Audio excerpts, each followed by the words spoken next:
그런데 지금 보고 계시는 이 영상은 이제 CCTV 화면인데 저 15세로 알려진 저 중학생이 범행 전에 그 배현진 의원이 그 있었던 건물 주변을 이렇게 배회하고 있는 모습입니다. 범행을 저지르기 한 30분 전부터 저 주변을 서성였다는 거예요. 저희가 조금 더 구체적으로 정리를 해드릴까요? 이러했답니다. 저 중학생이 어제 오후 4시 35분경에 사건 현장 인근에 이제 CCTV에 처음으로 찍혔고 포착이 됐고 그로부터 한 3분 정도가 지났네요. 4시 38분경에 건물 안으로 그 자기가 범행을 저질렀던 건물 안으로 들어가요. 그런데 1, 2, 3, 4, 12초 만에 건물 밖으로 다시 나와요.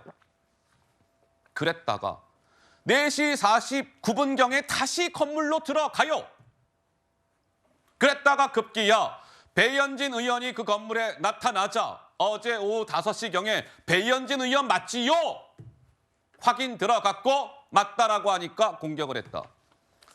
어제 오후 5시 16분에 신고 3분 만에 이제 구급대가 도착을 했다. 뭐 이런 것인데 그런데 시청자 여러분들 약간 고개가 갸우뚱해지는 지점이 있습니다.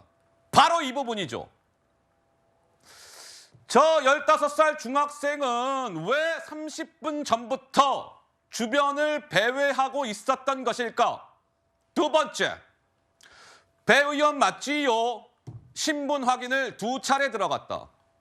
그리고 어제 강남구 신사동의 저 배현진 의원 일정은 어떤 국회의원으로서의 공식 일정이 아니라 사적인 일정이었답니다. 미용실에 가는 길이었대요, 미용실. 그런데 저 비공개 일정을 저 중학생이 어찌 알고 범행을 저질렀을까?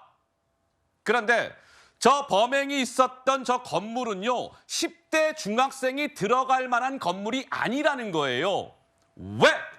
저 건물 안에는 뭐 고급 레스토랑, 또 뭐라고 했죠? 뭐 메이크업숍 이런 거라 뭐 15살로 알려진 중학생이 갈 만한 건물이 아니었다.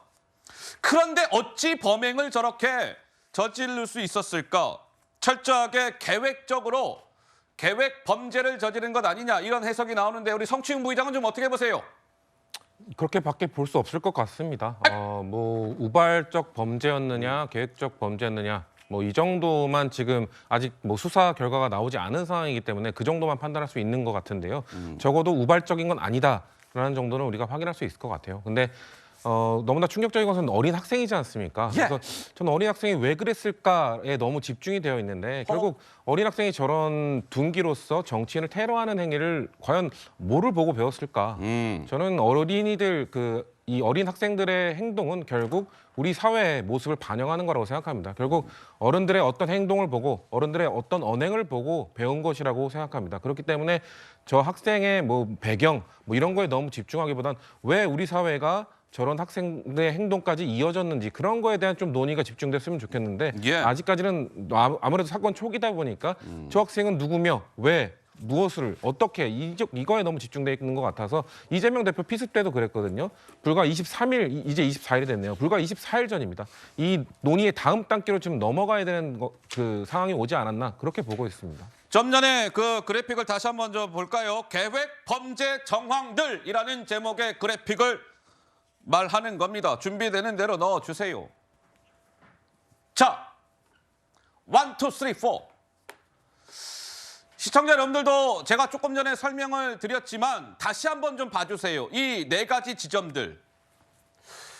15세 중학생으로 알려진 저 학생이 범행을 저질렀는데 이러한 점은 여전히 마침표가 아니라 물음표가 땅땅땅땅 찍혀져 있는 것인데 김현주 대변인께서는 좀 어떻게 보십니까? 좀 석연치 않다. 뭐 이렇게 보고 계시는 건가요? 어떻습니까? 그러니까 이제 수사 과정에서 밝혀져야 될 부분이라고 생각이 됩니다. 우리가 흔히 어떤 그 범죄 동기에 관해서 가장 중요하게 중점을 두고 수사를 하지 않습니까? 그 과정에서 이것이 우발적으로 일어난 범행인가 아니면 계획이 된 범행인가에 대해서 주목을 하는데 지금 이 계획 범죄였다고 가정을 하더라도 좀 미심쩍은 구석은 30분 전에 이미 이 일대에서 배회를 했다는 거예요. 그랬다는 거예요. 근데 이게 공식 일정이 아니라 배현진 의원이 개인적인 일정으로 저곳을 방문했던 것이고 그 장소와 그 10대 청소년과의 아무런 연관성을 찾아볼 수 없는 데다가 개인 일정으로 올 것을 어떻게 알고 30분 전에 이곳에 방문을 했을까. 네. 그리고 건물 안을 마치 미리 한번 보기라도 하듯이 들어갔다 나왔다 했다는 점. 그리고 배현진 의원과 맞닥뜨렸을 때 배현진 의원이 맞느냐라고 신원 확인을 2차례나 했다는 거 아니겠습니까? 그러니까요. 2차례나. 그러니까 이게 도대체 어떻게 된 일인가? 그 개인 일정에 대해서 어떻게 그 동선이 노출되고 그것을 어떻게 접근할 수 있었을까? 이게 상당히 의심스러운 부분이라고 할 수 있고요. 네. 그리고 무엇보다 이 가격이 일어나는 그 장면에서 18조 동안 17번이나 공격을 했다는 거 아니겠습니까? 아이고야. 예, 그 예. 장면을 보면 너무나 그 얼마나 공포스러웠을지 짐작이 되고 예, 예. 만약에 이런 것은 어떤 개인적인 원한 관계가 있다거나 내지는 아주 뭐 극도로 흥분이 돼서 도저히 자제가 가능하지 않은 그런 상황에서밖에 벌어질 수 없는 점이라는 것을 감안해 본다면은 도대체 왜 이런 공격이 일어났을까 상당한 의문이 드는 대목입니다.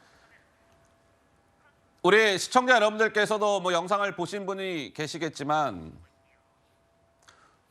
막 둔기로 공격을 하고 배현진 의원은 이제 급기야 넘어졌고 근데 저 중학생은요 아이고야 뭐 그냥 뭐 말할 것도 없이 계속 막 둔기로 공격을 해요. 살려주세요 살려주세요 그런 말도 필요 없었어요. 계속 공격을 합니다. 18초 동안 둔기로 17차례 공격 뭐 이런 겁니다.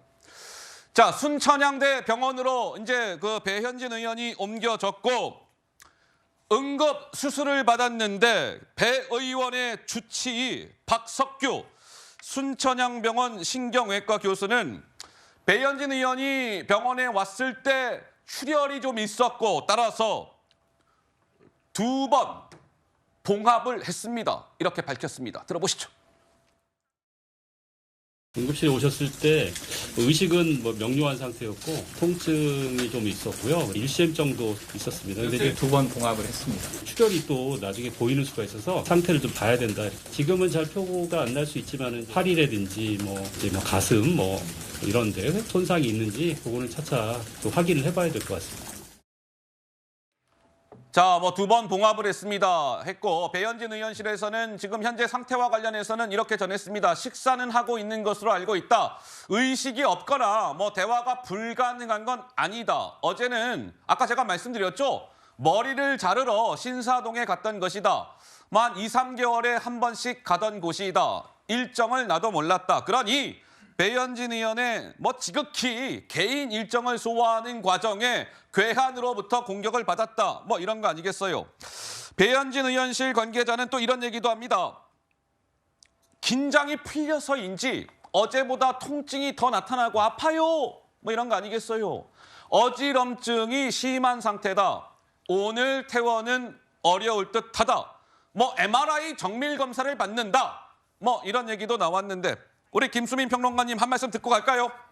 네, 뭐 이 정도로 둔기로 여러 차례 가격을 받았으면 며칠 좀 여유 있게 쉬셔야 된다라는 거는 분명한 것 같습니다. 우리가 교통사고에서 경미한 부상을 당하더라도 이런 말을 주로 하죠. 내일 자고 일어나야 봐야 안다라는 맞아요. 말이 있듯이 예. 사실 사람이 어떤 통증을 처음에 겪을 때는 몸 안에서 뭐 엔도르핀 이런 게 분비가 되면서 어느 정도 진통 효과가 있는데 자고 일어나고 나서 특히 머리를 다쳤으면 뭐 어떤 두통은 물론이고 구토가 난다든지 이런 증상들이 더 따라 나옵니다. 그러다 보니까 배현진 의원도 전혀 안심할 수 없다고 저는 생각을 합니다. 그렇기 예. 때문에 정밀 검사도 더 받고 계속해서 좀 평온하게 쉬어야 되는 이런 상황이고 예. 그리고 언론이라든지 정치권에서도 유념해야 될 것이 배현진 의원이 회복을 충분히 할 수 있도록 그 평온함을 깨지 않도록 배려해야 된다. 이 말씀도 같이 드리겠습니다.